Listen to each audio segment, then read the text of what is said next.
Hello everyone, I'm Jennifer Fierro.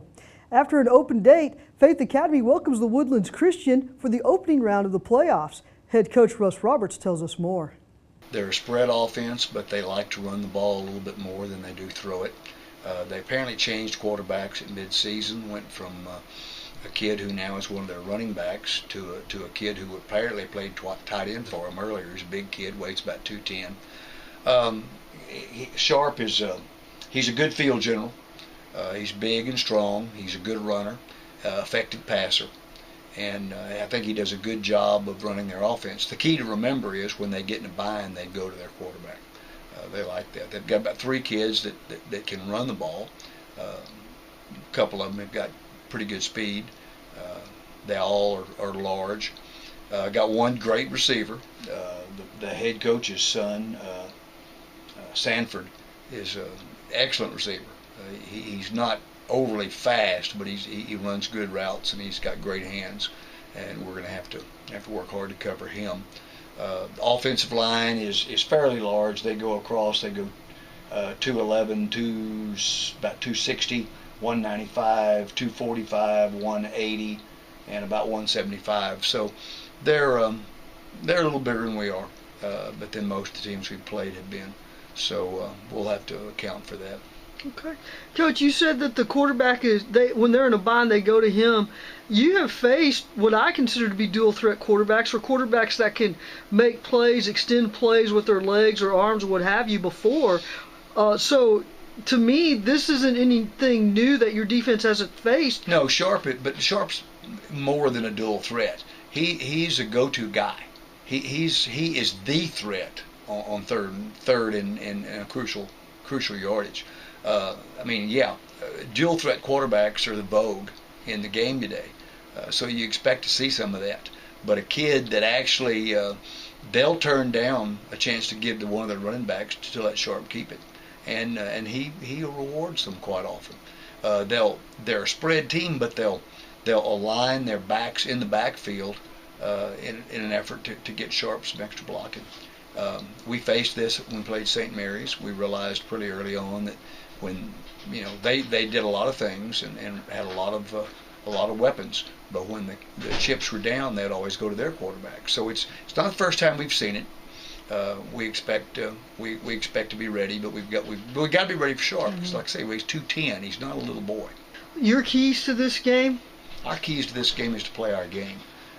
Not only as far as the plays we run, to be able to continue to run the stuff that we do, but continue to throw you some curves. In every game we played the last few weeks, we've tried to show you a few different formations and take advantage of the fact that you just don't expect to see us in that look.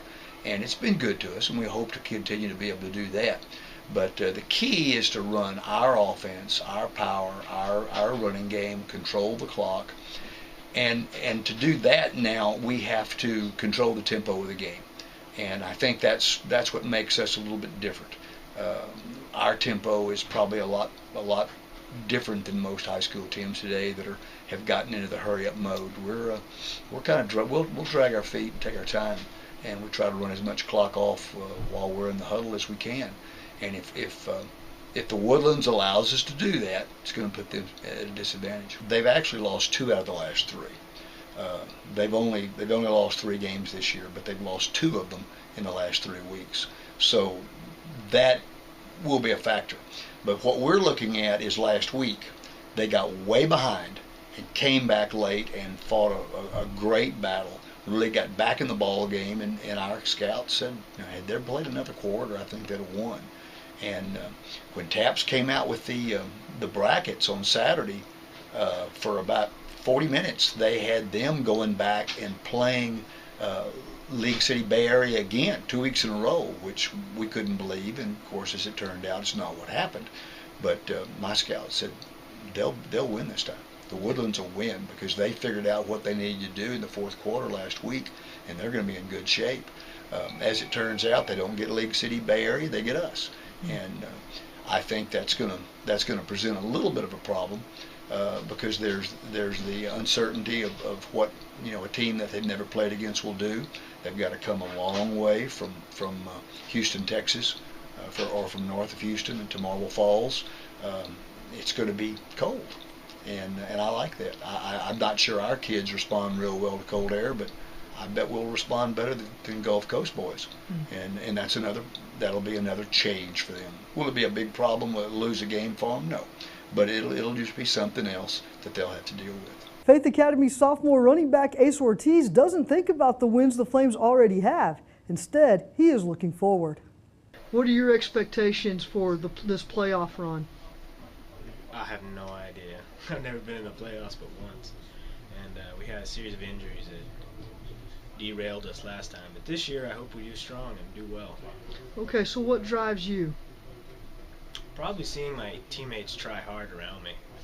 The more that people try, the more it inspires me to give my all like they are. What's your favorite part about playing for Coach? He's real reliable. He always tells what's on his mind. You don't have to worry about what he's thinking. Why is that important as a player? Well, you don't really have to think. You kind of can play instinctively, because you know if you mess up, he'll tell you. So you got to do it better, and you don't have to worry that you're screwing up in some way that you don't know. Coach says that you are the blocking back for the Flames in his offense. What is the role of the blocking back? Usually to block for the lead runner and to kick out or hook, and sometimes to run the ball, but not much. Yeah, but it seems like every time we think we know what's going to happen as a fan base, you end up getting the ball and going the opposite direction. Yeah, it's a wedge, and most of that's dedicated to the linemen. Most of them are bigger than me, so they can't see me at all, and we just go for it. And the back's fake and stuff, so nobody knows I have it. What does it feel like for you to have so many running backs? You know, because you're one of about 3 or 4, and then when you throw in Austin Ellis and some of the other quarterbacks, one of maybe about 7. What does it feel like to be on an offense that has so many weapons? Really great. We never know which one we're going to use and utilize next, so it keeps people on their heels. Do you like playing for Faith Academy? I do. I love it. Why? There's just a good team effort, and everybody seems to care about each other more than bigger schools.